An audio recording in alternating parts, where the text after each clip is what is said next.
and we are live, and we are back. We've had a 2-week hiatus. I'm feeling a little bit rusty, I'm not going to lie, but we're going to have a hell of a show for you today. We've got my D in the building. Flawless is here. We're going to be doing the Man United preview. First of all, Flawless, how are you doing, my friend? Yo, first and foremost, I'm good. You know what I'm saying? Secondly, big up for having me again, man. Much appreciated. Much appreciated. So thank you.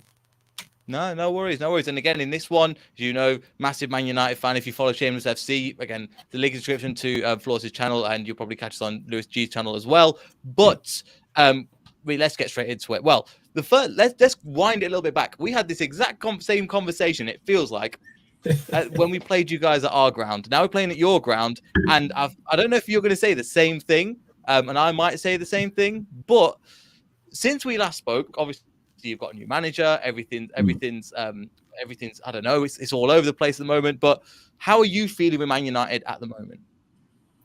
Yo, that we're actually surprisingly, it can't, because it's been so bad. Even though we're in a bad situation, we're in a better situation. You get what I'm saying? And that there's improvement to where we're at when I last spoke to you. Because last time I spoke to you, we had Ollie in charge. There was no hope.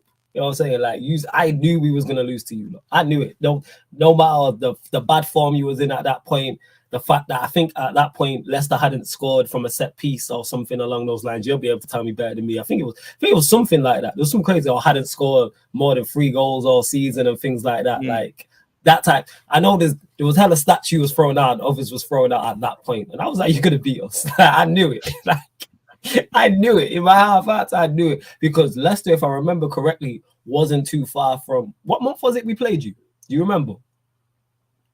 Was November? It like October? Was it November? So I think the reason why I said that, because Leicester was the start of our crazy run. Because we had a crazy tough run, and I believe you was the start. Because it was like we had Leicester, we had Liverpool, we had City, we had Arsenal, Watford were mixed in there as well. And I remember like that 8-9 game period run, and I was like, we might not get... I said, number one, Ollie's not making it through that run, 110%. I said he's not. And 2, we might get like 3 points from this run. So that's how I knew we was going to... I knew that was the beginning of the end. And Leicester was, if I remember correctly, was the beginning of the end. So we are in a better situation now just because we have a better manager in charge. Simple as that. That's just number one. Number 2, people have been critical of Ralph, but I'm like, all Ralph is doing is just gathering intel, because he's looking like he's going to go into the consultancy role at the end of the season. So he's going to be able to tell the new manager coming in, whoever that is, about the squad, about the players, about the structure, which can only help. That can't hinder anything in the slightest to me. So I'm all for it. So yeah, we're in a better situation. Yeah, and still not an ideal situation. Obviously, you're hearing again, it never can go smoothly when it comes to Man United, from whatever I might hear from you as well. Again, hopefully my internet's back. It was a little bit funny earlier. But are you saying from Ralph, what have you made? Obviously, he's got a hell of a job on his hands. And we'll get onto a little bit of potential managers a little bit in the future. But how, obviously, you saying people don't like him. Some people do like him. Obviously, it's going to be a heap of pressure that's coming from a Man United job. But the thing is, he's grinding out results, and you can see that, I think, from watching it from afar, the tactics are working. It just seems like the personnel are not there. Yeah, facts. Like, at this point, again, back to me saying it's better, it's the same. Like, when I say United have improved, people will turn around and say you're still bad. I was like, I never said Manchester United are good. I said we've improved, and we have done. In terms of defensively, we've improved. The eye test and the stat test tell you both of them. People forget we were conceding 4 to Leicester, 5 to Liverpool, 2 to City. For like us conceding goals was a regular thing, and now, to my knowledge, I think Ralph has only conceded more than 1 goal on like 3 occasions in the Premier League or something like that. One of them being against Manchester City. So that's improvement. Is there still levels to go up? Yes. So we've improved defensively. Also, offensively, we've improved, because the thing I've never been able to say in the entire time I've been content creating, which I believe is around 2 years, is that Manchester United are missing multiple chances, because we didn't create anything in the past. That was always one of my biggest criticisms, was all the attacking talent we have, we don't create enough. We're creating 1 big chance per game. We're going 2 games without creating a big chance. Now, that's a talking point where Ronaldo's getting criticism, Bruno's getting criticism, mainly those 2 for missing sitters. And in Ralph's recent run, in terms of the draws we've had, we've just missed absolute sitters. Like, I'm saying chances. I'm no striker. I would put away. Missing open nets. Looking the goalkeeper in the eye and then hitting it straight at him, hitting the bar, hitting the post. Even the game against Atletico Madrid, can't really blame it on Elanga because it's hit All Black in the face, but it's still a great chance. But I'm talking more the Premier League games, your Burnleys, your Southamptons, that cluster of draws, Middlesbrough in the FA Cup, and people were like, oh, well, we went out. If the team is missing chances, the manager's done everything he can do. If Bruno's missing from 6 yards, that's not on Ralph. And he's doing this, not just him, he's missing chances consistently. Like, I think since Ralph has come in, another stat, I think only Liverpool have created more big chances than us in the Premier League. So it's not a lack of creativity, it's a lack of cutting edge, which is eye-opening because that is the one thing I banked on with this team is they'll take chances. I'm like, yeah, Bruno will take chances. Ronaldo will take his chances, despite any criticisms you have. And it turns out to be the opposite. And it's cost us majorly. Cost us in the Champions, not so much the Champions League actually, but it's definitely in the top 4 run. If we don't get it, I will look at this run and go, that's majorly cost us. Yeah, I mean, again, we'll have to see. Again, coming into this, again, we're just discussing off camera something kind of related to that a little bit. With, for some reason, when it comes to Man United, every time there's an international break, as you were saying, there's some criticism. We've just seen recently with Maguire getting booed off the pitch. I mean, what are your thoughts on that? Because again, that's obviously I can't understand it. Again, I know we're both not big England fans, but still, the majority of players getting booed off the pitch for England. I don't think I've ever seen something like that before. That just shows how bad he is. I have never seen a player get booed on international duty for his club form. Never in my entire life. Somebody maybe in the comments, somebody watching this back will be able to tell me. But I've never seen this happen where a player has been booed before kickoff on international duty for his poor club form. Bear in mind, a club captain, Manchester United club captain, and you have the Spurs captain, you have the Liverpool captain coming out to defend him. This is how bad this footballer is perceived. Jack Grealish coming out and defending him. Like, that's how bad he is perceived. And trust me, as a United fan, he is that bad. Like, let's not get it mistaken. He is that bad. Like, is the criticism warranted? I personally don't understand it. But then again, I'm not an England fan, so I'm not sure. Because I've seen England fans talking about there's other players in his position who deserve the shot, who deserve his place in the squad. Which I suppose you could argue Tomori's playing well for AC Milan. They're currently top of their league. It's friendly matches. If you're not going to give players a run out in friendly matches, when are you going to give them a run out? You're not going to give them a run out during a World Cup or a Euros or an important World Cup qualifier. Friendlies are in place for you to look at other players. You know what Maguire can do.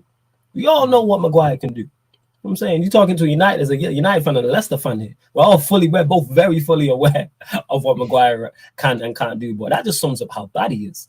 But then again, I seen Pundit J tweet this, and it was hilarious. And he posted the picture of Maguire. Who did he score against? He scored against someone, and he cupped his ears. This was the last international break.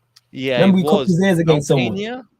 Albania. Basically, it was some team. Like, if me and you was of that nationality, we could probably get in that squad. It's probably is one of them. Like, let's call a spade a spade. It was some minnows. No disrespect. And you're cupping your ears to the crowd. All right, so you got to take it when it comes back then. If you put that energy out there, take it when it comes back. And Pundit J said that. It's like, yo, you can't be cupping your ears after scoring, saying, where's the noise? And then man boo you, and now it's all defend Maguire. And it's your fault, because it's your poor form. That's all that happened. That's legit it.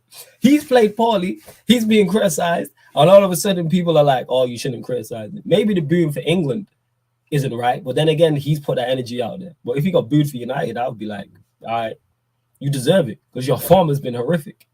Yeah. That's crazy to think that. But again, I'm not going to lie, over this international break, I've just been taking some time off for football. It's been quite nice, I'm not going to lie. So again, we've got a lot of stuff to come back to, but that was one of them. I didn't even watch the match, but I just saw it. I was like, oh my God.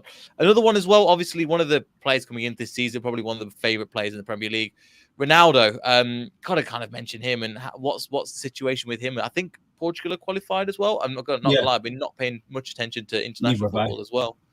Neither have I don't. But yeah, because North Macedonia beat Italy, and then they played Portugal I went for a spot in the World Cup, and then Portugal won. Did I watch? I'm like, I don't pay no attention to international football.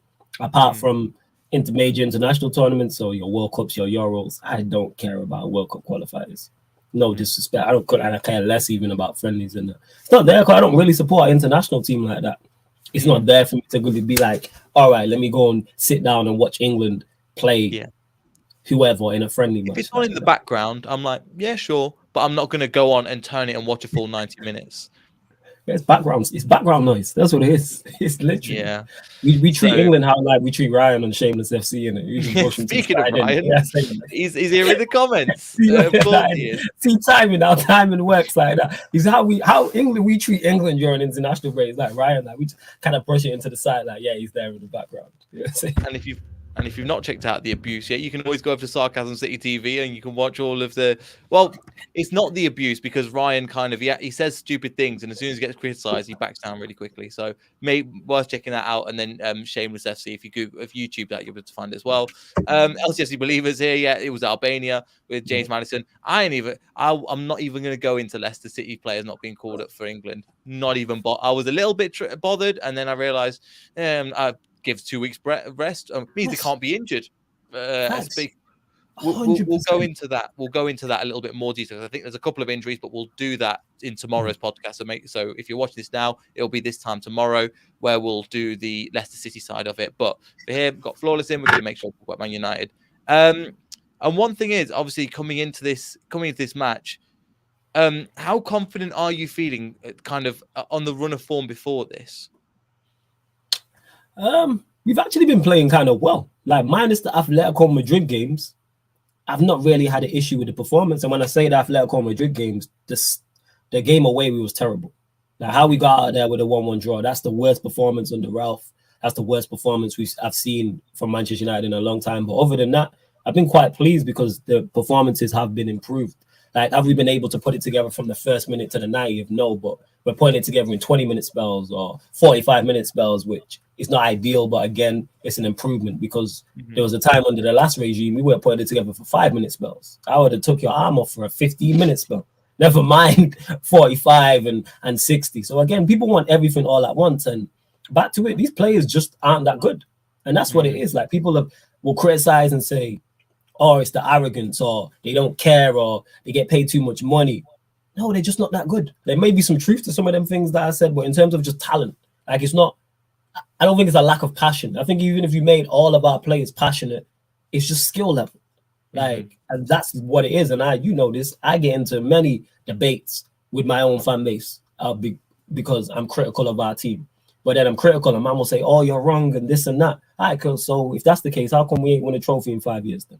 If that's the case, if these players are this good that you're saying, how come they're not? And the Ronaldo debate will go on to the end of time because it is Ronaldo and people don't want to criticize him. But football is a what have you done for me lately sport. Simple as that. And I love Ronaldo. I remember him signing initially the first time. Gassed. One of my favorite Manchester United players of all time. One of my favorite footballers of all time. Like he cracks my top 5. But he's just not it anymore. He's 37 years old, and that's just not like Father Time's undefeated, and that's not a shot at him. People be like, "Oh, he's your top goal scorer." Yeah, next to Cavani and Rashford. It was.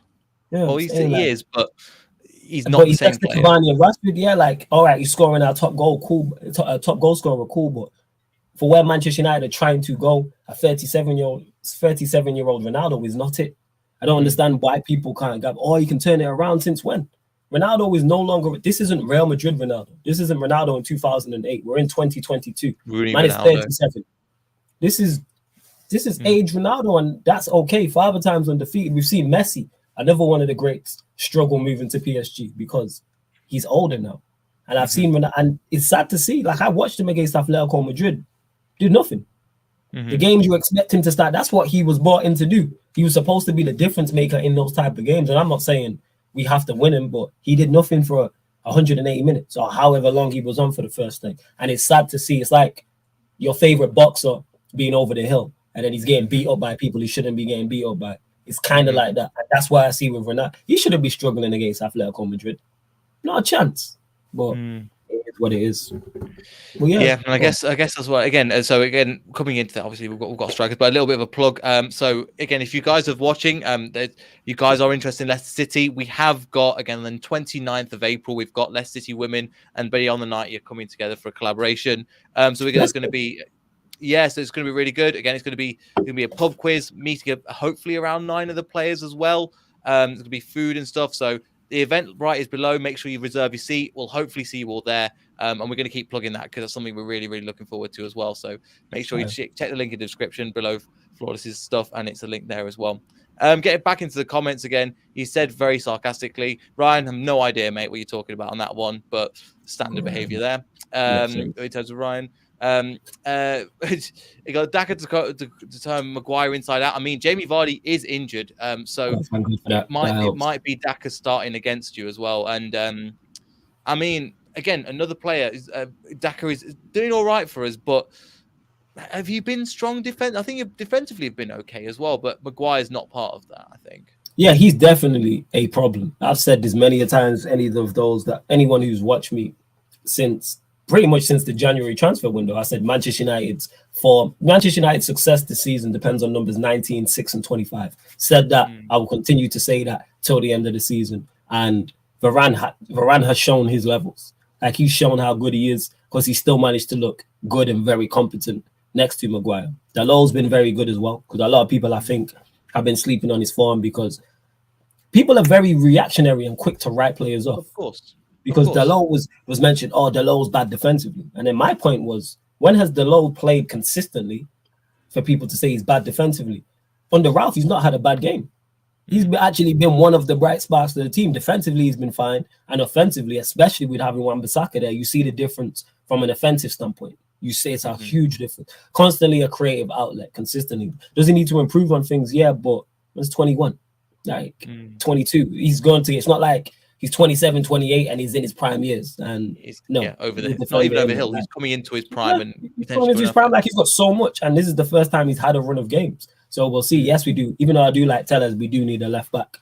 And De Gea, good goalkeeper, but we need a modern day goalkeeper. Like the times of having a goalkeeper like that is. Say again? Does Henderson cut it? From what I've seen, no. But again, I've not seen enough. But if we were to go into the season with Henderson, I'd give him a shot. Well, ideally, I'd like to see us go get a new goalkeeper. But if Henderson was our number one next season, I'd be like, all right, cool. And that's not me saying Henderson's better than De Gea. I'm talking about, Statman Baines talks about it all the time, modern day goalkeeper. De Gea was great for his time. He's still a fantastic shot stopper. That's not disputing it. But his playing out from the back, if that's the role you're going to go, terrible. It's not good. His distribution is not good. Do you know what? You might see this. Something that you're saying is something that we were saying about Schmeichel at the moment. Phenomenal stopper. Fantastic, consistently. But his distribution is not great. I'm not going to lie. We have that same problem where there's a whole point. There's a real. I don't know if it's the same with Man United. It's a real split in the fan base where a lot of the older fans are like, "This is what you need from a footballer. You need him to command his." And that's one of the reasons why we conceded so many goals. He doesn't come out and just grab the ball. He just stays on his line. And so one of the reasons why. And then nobody comes and collects it. So I'm not here to dig Schmeichel out, but it's being honest and going, Schmeichel doesn't come for the ball. We know he doesn't come for the ball, but at the same time, when he's that same thing. But when he put him in front of goal and he's one-on-one and you expect to make a great save, he's there and he does it. So I totally see what you mean. I think Ants put a comment as well. Iverson can be the next modern goalkeeper. I mean, I hate to give credit, but Ramsdale, when we played against them, at the beginning of the season, I completely wrote him off. I'm not going to lie. But some of the saves he was making, his coming out of the box, he's playing out from the back, is probably one of the best in the Premier League. And just to be honest, we missed that. That's my point in terms of, and people don't want to move with the times. Like if you look at the best 3 teams in the country, all their goalkeepers are good goalkeepers, but he can also with the feet, you know what I'm saying? And that kind of like similar to, goes back to Ronaldo. We have this issue throughout our team, and this is why there's such a split in the fan base, because too many of our fans, to me, fall in love with the player rather than what's best for the team. It's like Ronaldo. Like Ronaldo is a quality poacher. Like he'll score goals when, like, without question, Ronaldo could be 45 playing in the Premier League and he'll still score goals because he has that quality. But gone are the days where you have a striker that just offers you goals. Yeah, like that's done. Like I remember I got into this debate. Was it a few days ago on my channel, and I was talking to my guy Dan about it, and I was like, all right, so what are Ronaldo's great, outstanding attributes? And there was someone in the chat we was debating with as well. He was like pro Ronaldo, and man mentioned 2 things, and I'm like, so two of his skill set is outstanding, but this is the guy to lead us into the future. And Bruno Fernandes falls under that bracket. And number 10, who scores goals more than creates, don't exist anymore. That doesn't exist at the highest level. If you look at all attacking creative players, whether it's 10s or 8s in this country, whether it's Bayern Munich, whether it's Real Madrid, all their players are creative first and that. Bruno shoot first. That don't exist anymore. But our fans don't want to move on with the times.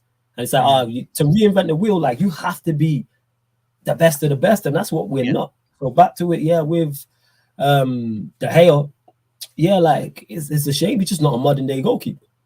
Interesting because we're having the same thing as well, and he's just, again, it's not take away, because the first job of goalkeeper is to stop the ball going in the back of the net. But if you want to get to that next level, you have to have somebody that's got both, and that's it's more to it. It's kind of like just having a fullback who just defends now.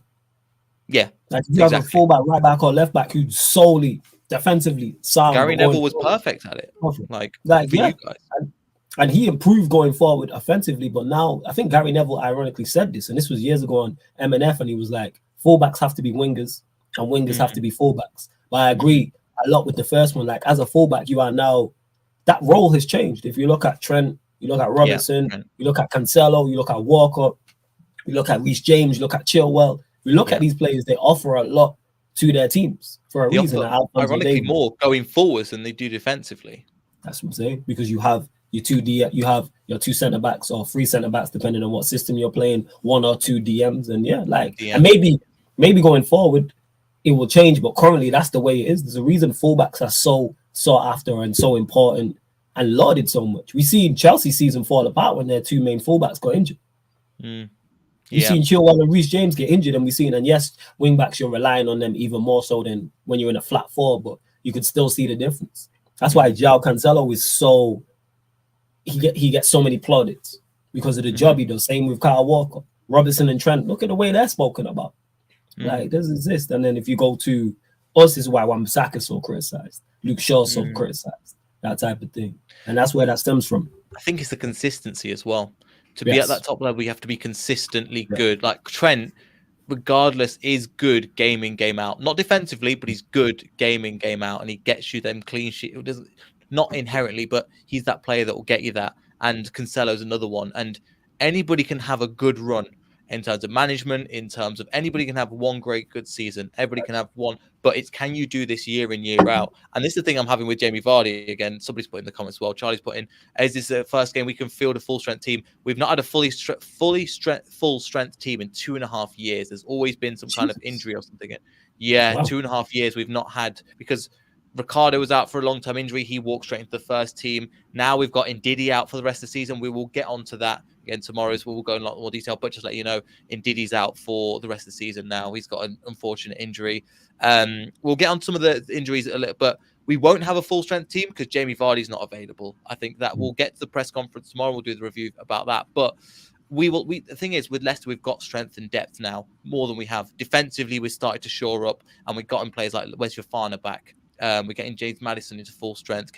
We're getting some really, really good players there. And one player to look out for flawless is Kingersby Hall. I mentioned this on Shameless. He's one of the reasons why we're ticking so well. He's just that player that's everywhere in the midfield and just runs it. He's phenomenal. What's his name?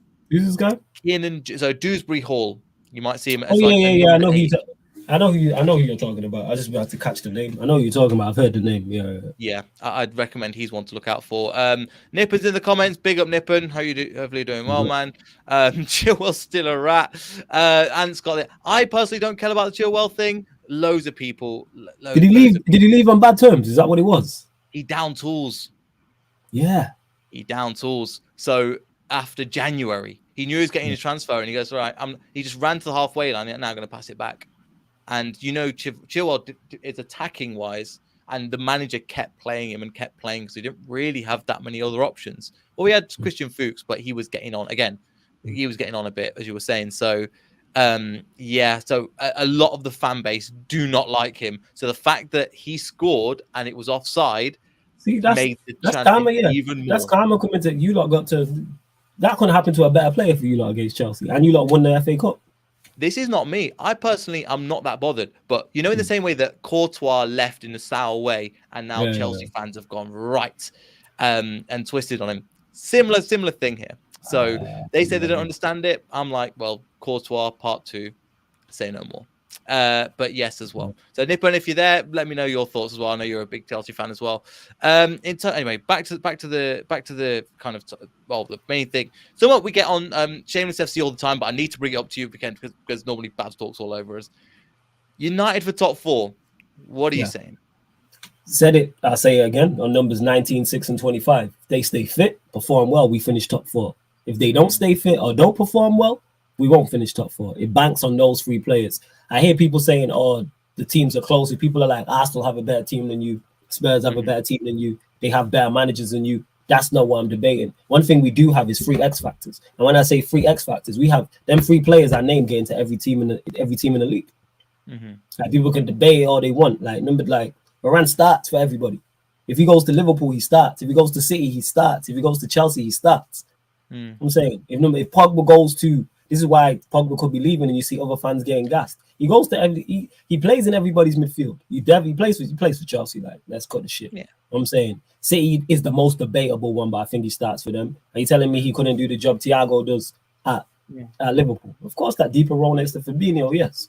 And Sancho's a non-brainer at Chelsea with their attack.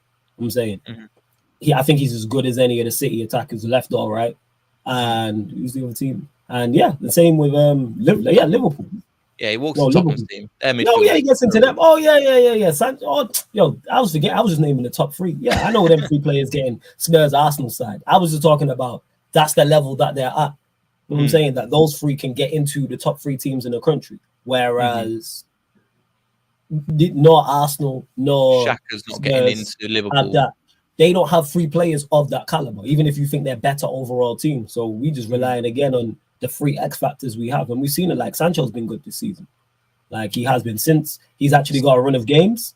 Yeah, he's actually been good and like played well. And we've seen he's been the difference maker. Like he's our go-to guy. Pogba's he needs to pick up his form because he came back from injury and he was playing well, and then he's just dipped all of a sudden. And I don't know why he's just all dipped all of a sudden. And Varane's been consistently good since the very beginning. So that's how I'm looking at it. Yeah, and again, it's interesting you say that again because he was one of the ones that I'd say is Sancho the one that you would say the player to look out for, obviously coming into this match. Yeah, definitely. He's the go-to guy currently.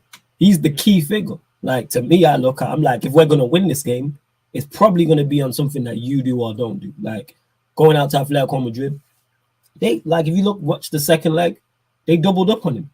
Atletico Madrid knew who the danger man was. They didn't double up on Bruno. They didn't double up on Ronaldo. They didn't double up on Alanga. They doubled and sometimes triple teamed him. Sometimes it was 3 man on him every time he got the ball. Because they know, like, Simeone's he's not foolish. Like, he's a very accomplished manager. You know who to target, and that's why they went, and that's credit to how good Sancho is. And he's only 21, 22 that they decided, all right, Sancho's the guy to stop. And he has to figure out, he should have done, he's got to figure out how to do better and work around that because that's going to happen more often. 110% is going to happen. Well, it could happen more often, I should say. But yeah, for you lot, definitely him. He's the one to look out for. Interesting, because I think we've got a couple of players back. Again, we'll get into this in the next week's show, but essentially certain players starting to come back. Timothy Castanier's coming back, scored that rocket against Brentford as well. We've got James Justin's coming back, massive fan of his. Ricardo's coming back, Fofana's coming back. All these defensive, as you were saying, fullbacks make a massive difference, especially defensively, where people forget how good Ricardo was. He had better defensive stats than Wilfred Ndidi, I think, in 2019. Like he was ridiculously good before he got injured. We're not saying he's going to return there yet, but the potential, we know how good his ceiling is. And we'll get on this on Shameless FC. Something we haven't mentioned here. We've got 3 players that have been put on long-term contracts. Ricardo being one of them. They've given to 2027. James Justin, they've given him 4 more years. And Wesley Fofana, they've given him 5 more years till 2027. So you can see there's rumors of Tielemans going, I can see the ambition of the board, but we'll get that when we get there. Because, again, this season's been a bit of a joke, to be honest, of where we're hanging around in this position. So we'll see where we finish. Hopefully we finish strong, but it's the reverse of what's happened the other seasons where we've had a good start, we've fallen down. We'll see what happens and if we come up, because probably like you, Flawless, you never know with Leicester City or Man United because anything can happen. We could win against Liverpool 1-0 with a C team. We can lose. Again, when we played against Newcastle, we lost 4-2 last season. Anything's possible, man. It's just like you hold on and you just go, this is the roller coaster I'm in for. Yeah, like I'm fully aware of what it is because the season's because of the Champions League defeat. Like I'm just deflated. Like I said, top 4 is the bare minimum, and it wouldn't be a success. So even if United finish top 4, I'm not going to be jumping up and down. Like I'm pretty much done with the season. Like all my excitement left when we went out of the Champions League. Did I think we was going to win the Champions League? No, but it's still exciting to be involved. It's something to look forward to. Yeah, and it's like once that happened, I was like, all right, I'm just chilling now, and we'll just see who's the new manager's gonna be, who's gonna stay, who's gonna leave. We got so much things to like address, so many things like to address that we don't know about. This off camera because Leicester City are in this position where we need a little bit of a reshuffle. I've just seen recently that Juventus are interested in Charles Soyuncu, for example, and there could be some other players that are 3. I think Brendan Rodgers may name 3 players that come into that starting 11 to help improve it. But I still think Man United are in a deeper mess than where Leicester City are, considering we're lower in the table. Oh, definitely, because your issues are just like on the field. Like your board and your recruitment is fine. Like that one thing I always give Leicester credit to, and why I'm so critical of my team is because your recruitment seems to be A1. There's very few players that I remember you signing that haven't worked out. It seems that you sign players, they work out, you sign them for cheap, and then you send them on for big money, and then you manage to go and find a replacement. Like you had Kante sold him, got Ndidi. It's like, so this is why I'm so critical of United is Leicester are down the road and found 2 DMs, and you're telling me we can't find one. And we have all the same resources they have. Like, and probably spend more on our scouting network. It's ridiculous. But it's also about ego. Your fans, like for example, we'll take a James Justin from League One and we go, right, we'll develop him. But I had this conversation with a Crystal Palace fan because obviously they've had Elise, Eze, like 2 quality Premier League players, and now they're being linked to the top clubs, and they just go, and he's going, why would they do? Because it goes basically the fans won't accept it. The fans won't accept somebody that's going to come in that's young from the championship, like a Dan James. I know Dan James was a bit of a flop, but who the hell's this? Our ambition's higher than this. And we want a better player that's got Champions League experience. So we have our own market for it. So I think that's the reason why we're there as well. We shop in, I think Rob Tanner said before, we've shopped in a different market. It's all about results. Like, again, I say this all the time. The board shouldn't listen to us. The board shouldn't listen to me. I'm emotionally invested. Not only am I emotionally invested, that clouds my logic too. I don't have the skills or the skill set or the experience to be making decisions. That's me and 99.9% of Manchester United fans. So why are you listening to us? Because if we went and signed an Ndidi, I'll use him as an example, people would have been like, our fans are ignorant, or who's this, who's that. But if he would have performed at a high level, that shuts everybody up. I say this all the time. Results and playing good football and winning trophies shuts 99.9% of people up. Be successful. You know what I'm saying? And you are in place, the United board are in place to do those things. I say this all the time. Do your job. Arsenal fans up. And I think this was time last year when the ESL and they were all cranky out and all the protests. I'm just saying you need to be consistent with your energy. That's my point is Arsenal fans who I know, I talk to a lot of Arsenal fans, were critical of their transfer window. But because it seems to have worked out, they've shut up. This is why you hear less criticism of Arteta. You're hearing less criticism of what they've done in the transfer market. Yeah, less criticism of the board, less criticism of letting players go. Like the Aubameyang thing was much more quieter than say an Ozil or Sanchez or an Ozil or a Van Persie, because it's working. Results show people, football fans, myself included. I put myself in this. We are fickle. Win. If you win, 99.9% of the time, we don't care about anything else that's going on. Just win. Be successful. Play good football. Win trophies. That's all we care about. We don't care about all this extra stuff. Everything else is just a complete sideshow. That's why when Luke Shaw came out and said, I'm not really loved at Manchester United, because you don't win. We're not your family, innit? My surname's not Shaw. You know what I'm saying? We love winners. How about you go and win? Guaranteed if you help us win something, win a Premier League, a Champions League, you'd feel the love. Your name will be getting signed. All the legends of any club is because they've won something more often than not. They've done something of note, even if it's not winning a trophy, even if it's a promotion or something like that. Leicester, you don't love Ranieri. Why do you love Ranieri? Because he won you the Premier League. That squad you'll forever love. Because of they win your Premier League. You're not just singing that. You don't just love Ranieri because it's Ranieri. He did something for Leicester City. I think there's a combination of both. There's fan favorites, and I don't know if you have this, because obviously Man United are on a different bracket to where we are.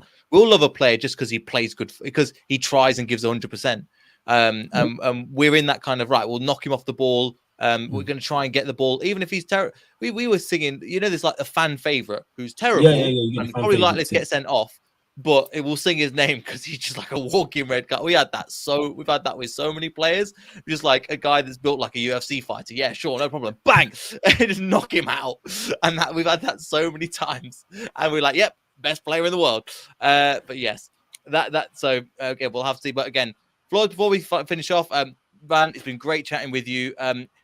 Make sure, again, the link's in the description to Flawless stuff at the moment, but feel free to plug away as well. Yeah, man. But back to what you were saying there, but that's all about the level of the club and where you're at, because you make a great point. And if your level is the top and where you're aiming to go, it's like, why are you surprised? Because there is fan base. One thing our fan base will do is love players who come through the youth system. You know what I'm saying? They love players who come through.